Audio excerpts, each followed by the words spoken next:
usah lama-lama lagi kok. Iya, langsung aja Langsung nih ya ke dengar aja. narasumbernya nih ya. Betul. Iya. Silakan Dokter Silakan, Evan. Dr. Evan.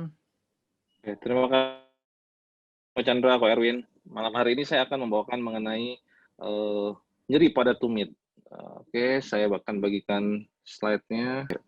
Selamat malam semuanya. Untuk nyeri pada tumit pada malam hari ini, tujuannya adalah saya akan memberikan gambaran-gambaran mengenai penyakit apa saja atau kelainan apa saja yang dapat menyebabkan nyeri pada tumit. Karena banyak sekali para atlet ataupun orang-orang, terutama orang-orang yang dewasa ya, yang usia lumayan cukup lanjut, itu akan merasakan nyeri pada tumit. Nah, pada malam hari ini saya akan memaparkan mengenai apa saja jenis-jenis penyakit yang bisa menyebabkan nyeri pada tumit. Oke, next. Oke, sebelum kita mengenai penyakitnya, kita harus mengenai dulu anatominya. Anatomi itu isinya apa saja tumit itu gitu ya. Ini pada gambar yang pertama di bagian dalam, maka akan kita menemukan di bagian luar, sorry ini ya, di bagian luar maka kita akan menemukan di daerah ankle itu ada namanya tenon-tenon. Tenon itu dari otot kemudian nempel ke tulang, itu kita sebutnya tendon. Nah, di dalam itu ada namanya peroneus tendon, di sebelah luar, sorry. Kemudian selain itu ada juga namanya bursa atau bantalan-bantalan. Itu di bagian luar, kemudian di bagian dalam kita akan menemukan lagi ligamen ataupun tendon. Oke, kemudian di bagian bawah itu kita akan menemukan namanya plantar aponeurosis atau jaringan ikat yang kalau kita buka di dalamnya terdapat otot-otot. Oke, next. Nah, selain anatomi, kita juga harus mengetahui mengenai bagaimana ankle atau sendi pada tumit, baik ankle ataupun subtalar joint kita bilangnya, itu bergerak. Kita mungkin lihat video ini. Oke. Ini adalah ketika kita bergerak, ya, di mana tumit akan bertumpu pada bagian luar, kemudian terjadi rotasi ke dalam menjadi keluar, yang di pressure dari berat badan di atas.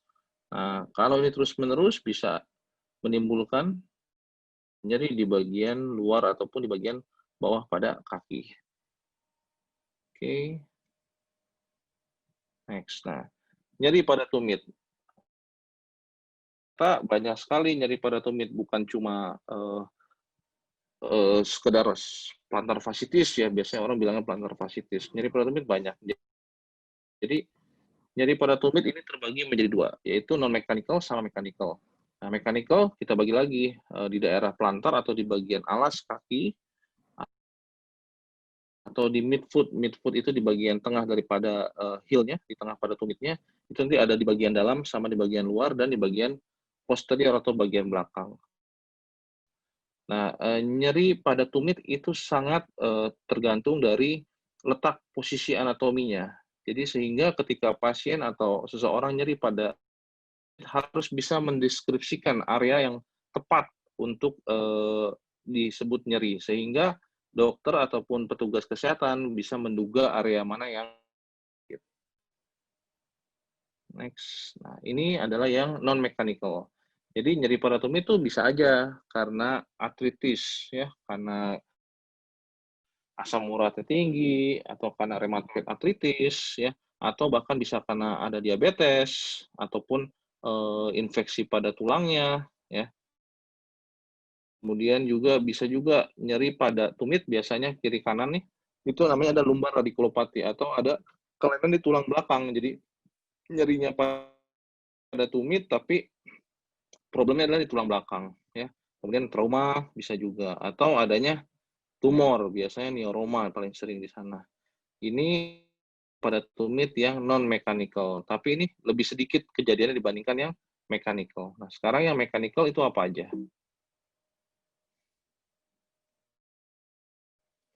Yang mechanical kita bagi berdasarkan letaknya.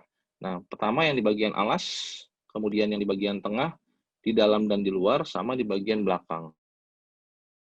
Nah, di bagian alas ini yang paling sering pasien datang mengeluh Dulu nyeri ini di baru daerah lagi tumit, aja. Apakah itu? nyeri pada tumit di bagian alas. Yang paling sering pertama adalah plantar fasciitis. Plantar fasciitis itu apa? Nanti kita jelaskan lagi di belakang. Jadi di bagian alas kaki itu ada namanya fascia atau pelapis lindung daripada otot yang di telapak kaki. Nah, itu mengalami peradangan sehingga menimbulkan nyeri. Atau ada lagi heel spur. Nah, heel spur nih biasanya banyak orang ngomong, "Dok, saya waktu di foto ronsen ada tajinya tuh, Dok," gitu. Ya, itu heel spur. Nah, itu kelainan dari tarikan dari flexor hallucis longus ya, itu heel spur. Nah, yang ketiga adalah calcaneal stress fracture. Jadi pada orang-orang tua juga ada fraktur atau patah tulang yang terjadi di tulang calcaneus di daerah heel itu karena stres yang terus-menerus, biasanya mikrotrauma atau repetitif trauma. Jadi karena dia terus-menerus, maka dia akan menjadi patah. Itu juga menimbulkan nyeri. Kemudian ada tulang, saraf entrapment atau adanya kejepit saraf di bagian plantar atau di bagian bawah ya. Kemudian ada heel pad syndrome. Nah, ternyata tumit itu ada bantalannya. Nah, ketika usia lanjut, bantalan itu semua mulai menipis sehingga dia akan menimbulkan nyeri juga. Itu nyeri-nyeri yang terdapat pada daerah plantar atau di daerah bagian alas ya. Jadi paling sering itu plantar, kemudian ada heel spur, kemudian ada calcaneal stress fracture, ada juga saraf atau heel pad syndrome.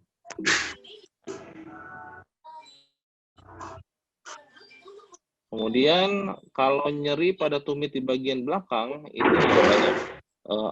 Kalau kasusnya trauma bisa Achilles atau tendon Achilles yang putus, itu karena kasusnya trauma.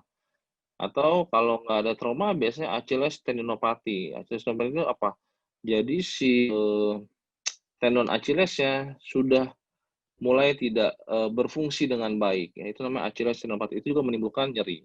Kemudian pada orang dewasa biasanya Haglund deformity. Haglund deformity itu adanya penumbuhan tulang di bagian belakang daripada bagian depan daripada nempelnya tendon Achilles di tulang calcaneus. Nah, itu juga sehingga menimbulkan gesekan antara tendon Achilles dengan tulang calcaneusnya. Tulang definiti. Ada juga retrocalcaneal bursitis. Nah, itu di antara tulang calcaneus dengan Achilles tendon terdapat bursa itu kayak apa ya? Shock absorbernya itu peradangan di situ. Kemudian ada yang namanya severe disease atau calcaneal apophysis pada anak kecil. Pada anak kecil kalau sering nyeri tumit itu biasanya ada pertumbuhan tulang di calcaneusnya itu dia terus-menerus mendapatkan trauma sehingga menimbulkan nyeri. Jadi antara pertumbuhan tulang dengan tarikannya tidak seimbang. Itu di daerah posterior. Jadi di daerah belakang kita akan menduga keempat penyebab ini. Nah, sekarang di bagian dalam, di bagian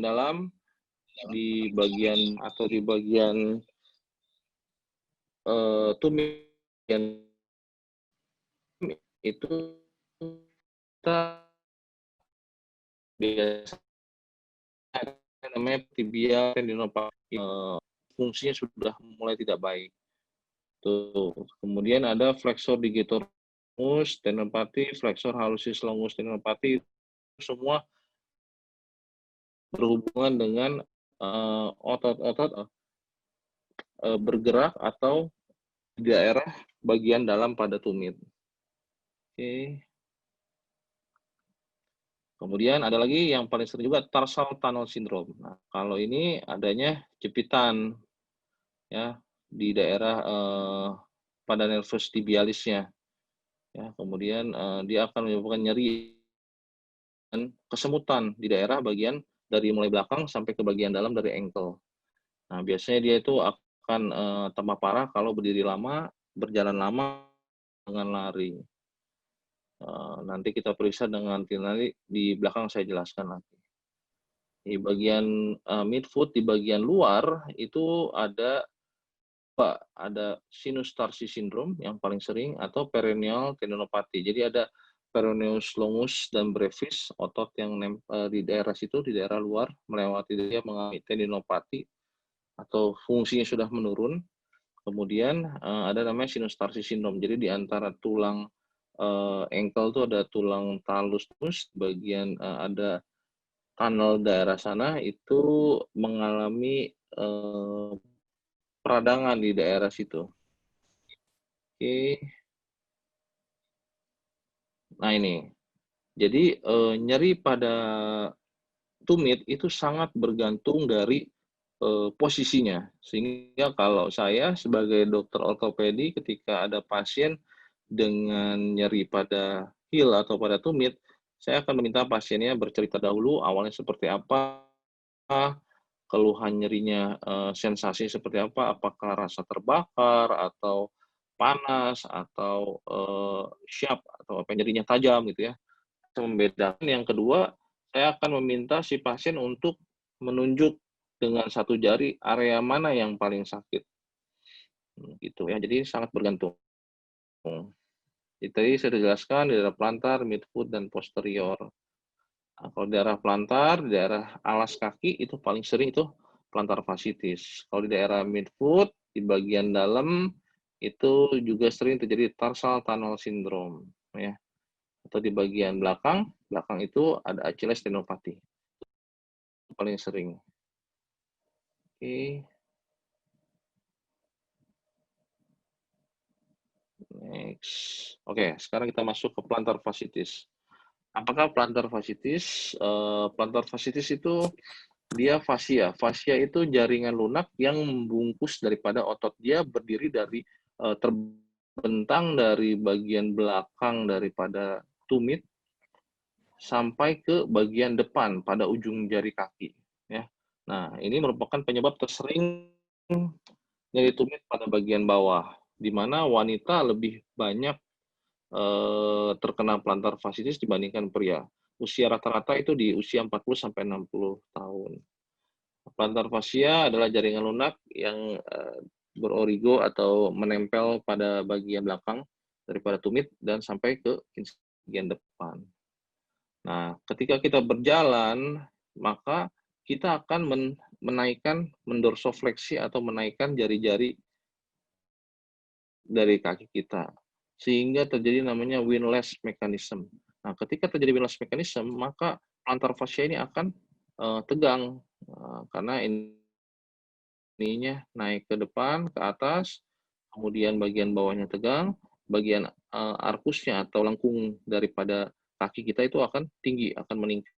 Ya, plantar fascia ini akan tegang. Nah, sehingga semakin usia berlanjut, kita jalan terus, maka elastisitas dari plantar fascia akan menurun. Itu yang akan menyebabkan plantar fasciitis. Penyebabnya adalah repetitif mikrotrauma atau ketegangan yang berlebihan. Nah, ini juga adalah proses inflamasi atau proses peradangan. Ternyata sekarang itu menurut studi-studi lanjut itu bukan merupakan proses ini. Oke, resiko orang yang terkena plantar fasciitis itu beberapa resikonya adalah pertama orang-orang seperti apa yang resiko besar terjadi plantar fasciitis yaitu adanya otot daripada betisnya itu yang tegang, yang dia tidak baik ininya untuk kontraksinya sehingga si plantar fascianya akan mudah sekali tegang. Kemudian orang-orang yang obesitas, orang-orang yang berprofesi yang memerlukan berdiri lama, misalnya seperti apa ya, berdiri lama seperti ya, usia lanjut, terus sepatu yang tidak baik dan overtraining. Ini mempunyai potensi untuk terjadinya plantar fasciitis. Nah, gambaran klinis ini khas nih, nyerinya pada daerah, alas kaki, itu di bagian tumit, biasa bagian tumit bagian dalam, dan terjadinya pada awal atau pagi hari, atau setelah saat istirahat lama. Jadi habis bangun tidur napak itu sakit. Nah, itu, ciri khas dari plantar fasciitis. Nyerinya tajam dan tidak menjalar. Pada pemeriksaan fisik, kita, petugas kesehatan akan menekan di daerah lokasi daripada plantar fascia, maka dia akan nyeri. Kemudian nyeri akan meningkat ketika kita lakukan dorsofleksi atau si ibu jarinya dinaikkan ke atas. Terus biasanya juga ditemukan adanya problem-problem di daerah gastrok atau di daerah betis. Ya. Oke. Nah, ini beberapa area-area untuk mana yang nyeri plantar fasciitis, mana yang sinus tarsus syndrome, ya. Biasanya plantar fasciitis itu lebih ke arah nomor 2 ini, ya. Kemudian nomor 1 ini biasanya ke Hilpert syndrome. Nah, ini nomor 1. Nomor 2-nya itu daerah plantar fasciitis nih. Ini kita tes namanya Silver Skill Test untuk mengetes bagaimana apakah terjadi gangguan pada otot betisnya atau tidak. Oke. Nah, plantar fasciitis nggak perlu di X-ray. Jadi kalau orang difoto terus di X-ray ada taji-tajinya gitu ya, itu bukan plantar fasciitis, itu beda lagi ya. Itu tadi heel spur namanya. Kemudian kita MRI, biasanya MRI akan ditemukan adanya pembengkakan di daerah plantar fascia, ada penebalan plantar fascia atau adanya calcaneal fracture malah kadang-kadang biasanya kita temukan. Nah, tata laksananya itu diistirahatkan, minum obat-obat antiinflamasi, terus dilakukan stretching, terus modifikasi penggunaan sepatu, jika diperlukan, diperlukan ortosis seperti gambar di ini, kemudian atau night sprinting. Jadi kalau pada malam hari dipakaikan seperti alat ini supaya diistirahatkan. Dan bisa diinjeksi, di fisioterapi dengan lakukan ISWT, jika dengan semua ini eee, tidak ada perbaikan, bahkan mengganggu, aktivitas sehari-harinya, maka kita lakukan operasi. Oke, sekarang masuk ke tarsal tunnel syndrome. Ini nyeri yang di bagian ya, tarsal tunnel syndrome itu merupakan gangguan pada tumit yang disebabkan terjadinya saraf tibialis yang melalui tarsal tunnel. Jadi di bagian dalam tumit kita ini dilalui oleh nervus atau saraf tibialis. Nah, saraf tersebut biasanya terjepit. Terjepitnya oleh apa? Ada namanya lembaran atau aponeurosis kita bilang. Kayak lembaran seperti itu dia bisa terjepit di daerah situ. Kemudian tarsal tunnel space di belakang bagian bawah dari medial malleus.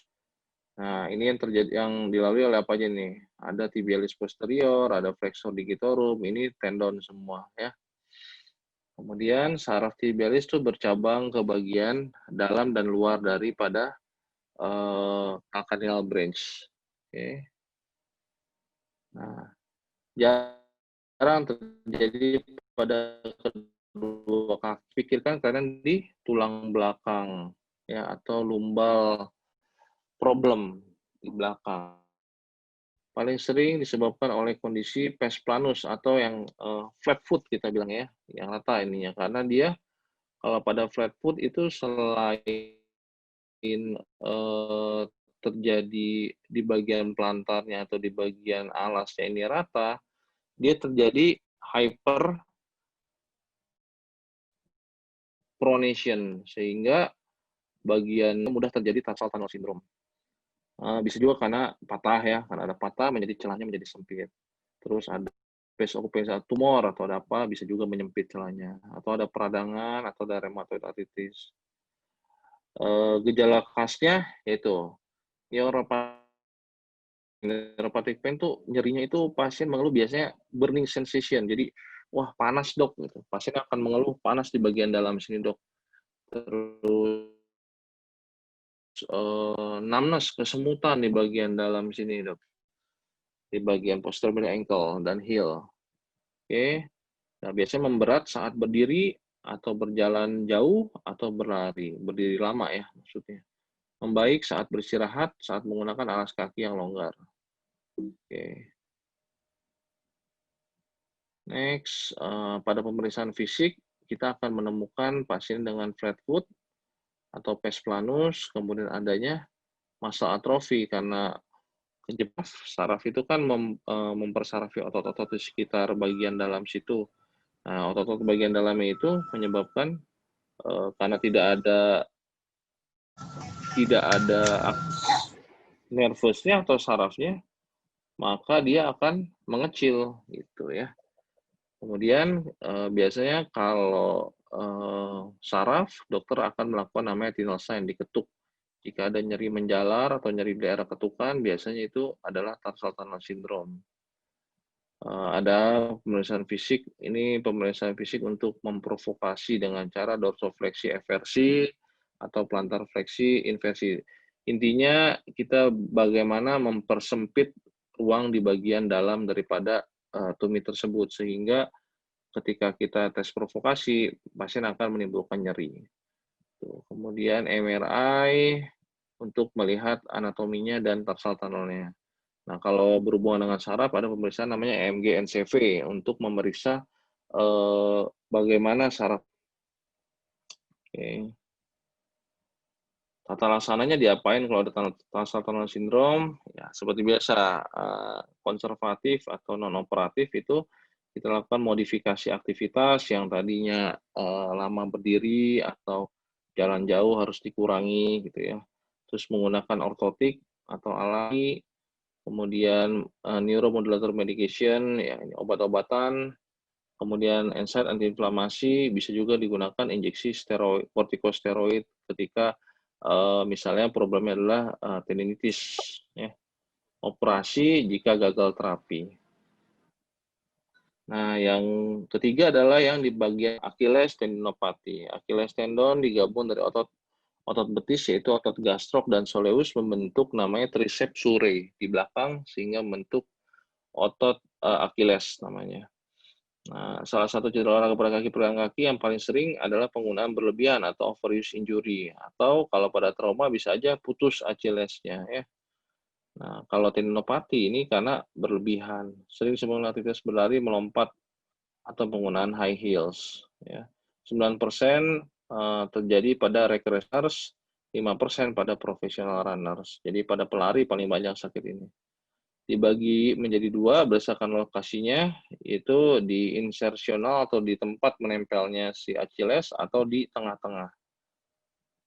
Oke, Achilles tendinopati, faktor risiko yang ada tuh faktor di dalam itu kelainan biomekanik atau ada kelainan daripada anatominya. Ya, itu kakinya itu hiperpronasi, kemudian ada varus deformity, ada flat foot ya. Kemudian usia, diabetes, juga bisa obesitas juga bisa menimbulkan Achilles tendinopati. Sedangkan ekstrinsik itu biasanya ini karena excessive mechanical overload training error. Jadi latihan yang masif gitu ya dengan tekniknya yang salah gitu. Jadwal yang berlebihan atau penggunaan sepatu yang salah. Nah, kalau di belakang tuh biasanya orang-orang yang training dengan sepatu yang sempit ya, itu juga bisa merangsang terjadinya tendinopati. Nah, gambaran klinisnya apa? Nyeri tajam pada daerah tumit bagian belakang, memberat saat aktivitas. Kalau kita lakukan pemeriksaan fisik, kita nyeri tekan, ada pembengkakan di bagian belakang, kemudian kita raba yang khas daripada Achilles tendinopati adalah penebalan daripada tendonnya. Biasanya kita bisa compare kalau terjadi satu sisi, kita bisa bandingkan dengan sisi sebelahnya. Jadi ketika sudah ada penebalan, kemungkinan besar ini adalah Achilles tendinopati. Jadi penebalan daripada tendonnya.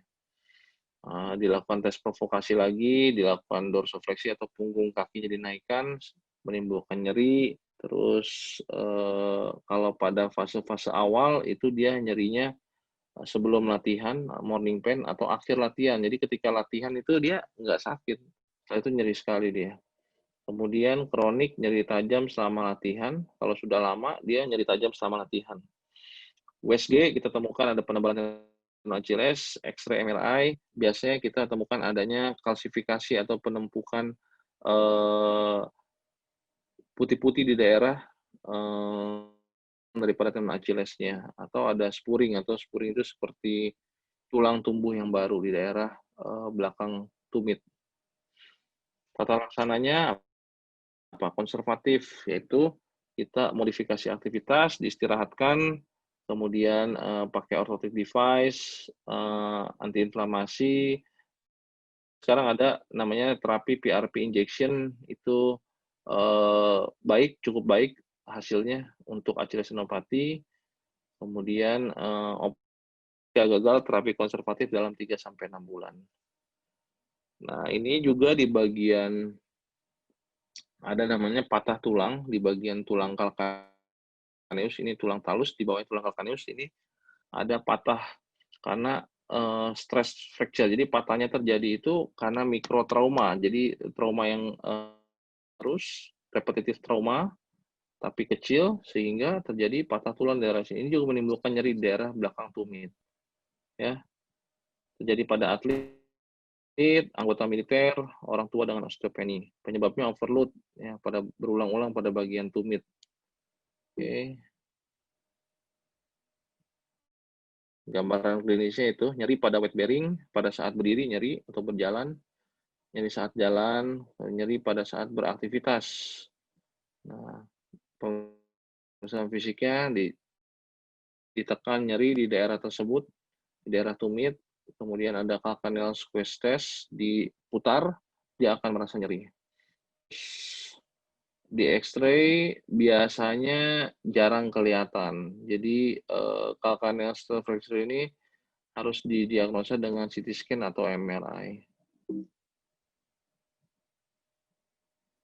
Tata laksananya modifikasi aktivitas fisik, weight bearing-nya biasanya pakai tongkat ya, kita atau pakai boot selama 4-8 minggu, diberi vitamin D, kalsium, kemudian imobilisasi. Nah, ini ada namanya lagi yang luar, namanya sinus tarsi syndrome. Nah, sinus tarsi ini merupakan suatu ruangan antara tulang calcaneus dan talus dan struktur di sekitarnya. Sendi di antara tulang talus dan calcaneus disebut subtalar joint. Nyeri biasanya pada lateral ankle. Nah, ini biasanya orang yang paling sering terjadi sprain pada bagian luar. Nah, kalau sprain ankle pada bagian luar terus dibiarkan, maka akan terjadi instability, tidak seimbang. Nah, ketika tidak seimbang, organ-organ di daerah sinus tarsi atau di daerah ruangan antara tulang calcaneus dan talus tersebut akan mudah terjadi radang, sehingga menimbulkan sindrom. Jadi kalau kepada para atlet yang ada ankle sprain, dibiarkan saja tanpa diterapi lebih lanjut, maka akan menimbulkan namanya sinus tarsi syndrome. Nyerinya memberat saat berlari, melompat, dan berjalan di dataran yang tidak rata. MRI, radiografi bisa kita gunakan. Oke, ini ciri khasnya sinus tarsi syndrome. Ya, di daerah sini, kemudian kita tes. Di daerah subtalar, biasanya nyeri. Oke. Tata laksananya non-operatif, yaitu kompres dingin, biasa istirahatkan, kemudian tapping, balance, proprioceptive training, muscle strengthening, dikasih steroid, NSAID, terus ankle brace atau ortosis. Kalau operasinya jarang sekali menggunakan, dibebaskan daerah ruangan yang menyempit tadi, biasanya bisa menggunakan dengan artroskopi juga, tindakan artroskopi. Pencegahannya gimana jangan sampai terjadi sinus tarsi syndrome, yaitu menggunakan sepatu yang sesuai, kemudian ketika ada lateral ankle sprain injury, maka diperbaiki dengan rehabilitasi yang baik. Memperkuat otot di daerah sekitar ankle. Oke, terima kasih. Luar biasa ya. Terima kasih, dokter. Oh, Ini penyakitnya gue banget gitu ya. Penyakitnya sekitar tumit ya, karena mungkin ini ya, BB ya. Umur kok. Bukan BB ya. Bukan juga bisa. Oh, bisa ya. Apa tuh BB Sobat Oblak? Itu adalah berat badan, gitu ya. Berat badan berlebih. Oke, terima kasih dokter untuk materinya malam hari ini. Sebelum kita masuk ke dalam pertanyaan, kita akan ke bintang tamu kita malam hari ini ya. Tapi sebelum ke bintang tamu kita malam hari ini, kami mau minta tolong dokter untuk memimpin mengheningkan cipta untuk rekan-rekan dokter maupun perawat maupun tenaga kesehatan. Mereka telah berjuang ya buat bangsa ini ya untuk melawan COVID ya. Bisa minta tolongnya, dokter? Siap kok. Oke, kita mengheningkan cipta untuk merenungkan jasa-jasa para pahlawan kita, terutama di dunia medis, mengheningkan cipta di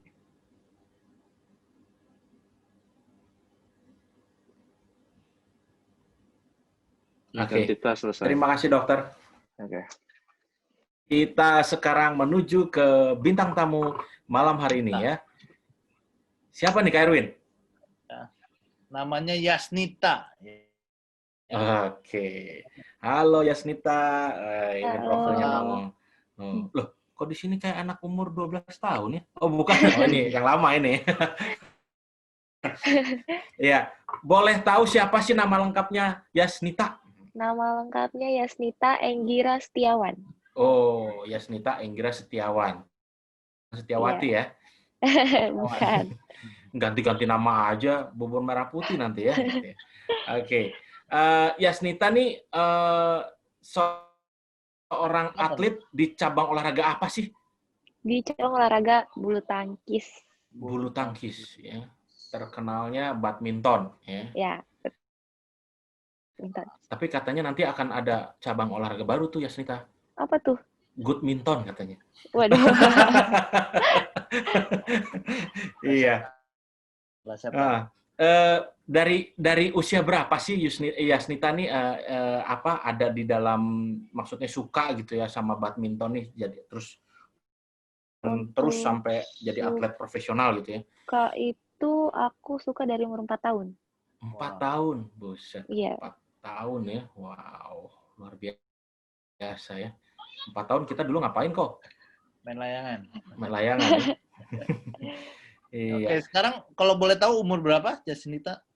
Sekarang Agustus kemarin baru 19 tahun. Wah, berarti cukup lama ya untuk bermain di Luar biasa. badminton. Iya. 15 tahun ya?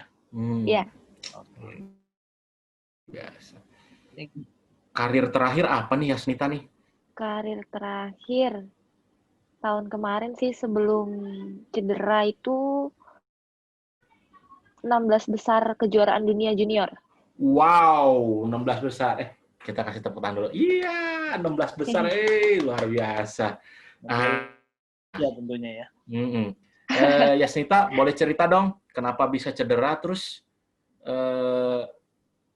kok bisa masuk ke dalam komunitas anti oblak ini gitu ya. Awal masa cedera, kemudian kok bisa masuk ke dalam komunitas anti oblak ini gitu ya. Silakan Yasnita. Oke. Halo, aku Yasnita Enggira Setiawan. Ya, waktu awal cedera itu Oktober 2019, tanggal berapa ya? Sekitar tanggal 18 Oktober. Aku jadi Magelang pas pertandingan. Itu posisinya aku baru pulang dari Rusia, dari kejuaraan dunia itu. Flight itu sampai Jakarta itu malam, kalau nggak salah malam. Terus paginya langsung terbang ke Magelang. Di sana jam nyampe tuh pagi jam 9. Jam 9 tuh nyampe Magelang dan jam 3 sore itu udah main, udah mulai pertandingan lagi. Mungkin ya. Jet lag padat ya. Jet lag banget sih. Itu hari pertama aku ngerasa jet lag ya main ya hanya sekedar main. Menang ya menang syukur, kalah ya udah gitu mikirnya karena emang udah bener-bener nggak fit banget. Tapi untungnya alhamdulillahnya menang. Hari pertama, hari kedua itu tanggal itu aku main lagi, ketemu China Taipei. Ketemu China Taipei tuh udah ngerasa badan tuh sama kaki tuh udah ngerasa capek banget. Iya. Dan untungnya masih menang. Nah, di hari ketiganya yang udah apes lah istilahnya. Di hari ketiganya itu dimain lompat pas mendarat itu langsung kayak bunyi. Memang seperti ada suara yang putus sih. Aduh. Iya. Jadi retired, nggak bisa apa-apa lagi. Iya. Aduh, bunyi gitu ya. Aduh, gimana gitu ya. Ini sih kalau James Bond from Russia with love ya. Ini kalau Yasnita nih from Russia with apa ini ya? Capean gitu ya. Aduh, with tired gitu ya. Capek banget ya. Jadi yang kena cedera apa? Yasnita. Saya Achilles ya. Ya. Achilles itu merek ban bukan sih? Bukan ya, itu cedera itu Achilles ya. Oke. Iya. Oke. Terus gimana nih? Kemudian ditangani oleh siapa dan kok bisa sampai ada di komunitas anti oblak nih, Yasnita? Waktu itu sih penanganan pertama karena saran dari dokter Febri waktu itu untuk ngecek itu dibawa ke Jogja International Hospital. Di sana dicek karena setelah pertandingan itu selesai, Jarum Superliga itu selesai, harusnya kalau aku nggak cedera itu aku lanjut lagi bertanding di situ seminggu lagi. Jadi benar-benar 3 pertandingan itu harus beruntun. Wow. Nah, pas atlet dicek, dibayar mahal ya. Karena semua waduh, berat luar biasa, berat bebanmu nak. Alah.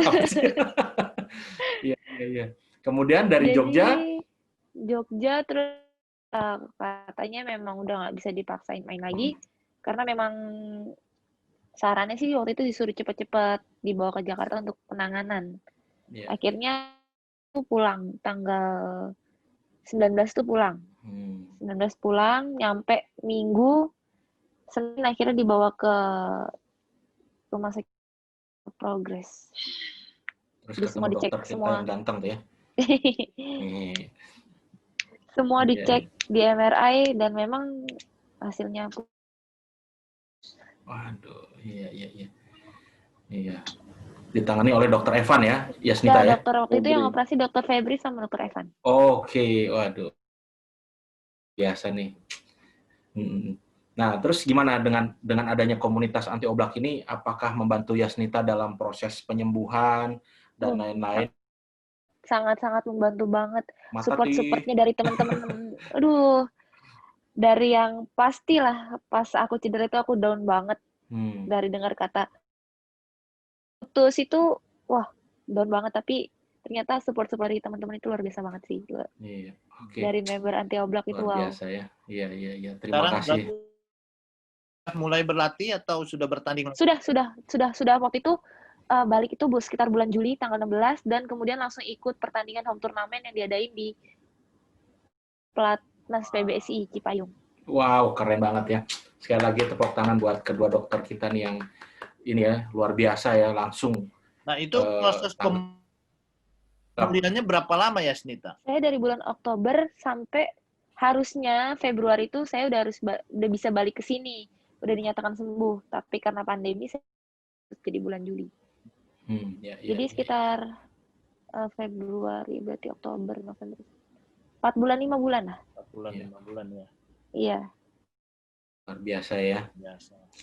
Keren. Yasnita terus berkarya buat Indonesia dan terus gapai cita-cita dan mimpimu ya. Amin. Siap. Iya. Nih, tadi saya dengar Yasnita begitu dengar putus tuh udah nyerah gitu ya. Ini baru putus ini loh, apa namanya, otot ya gitu. Kalau putus itu gimana? Lebih berat lagi. Ya, berat lagi. Oke, terima kasih buat waktunya Yasnita. Sekali lagi kami dari komunitas anti oblak mengucapkan terima kasih dan selamat berkarya. Terima kasih. Oke.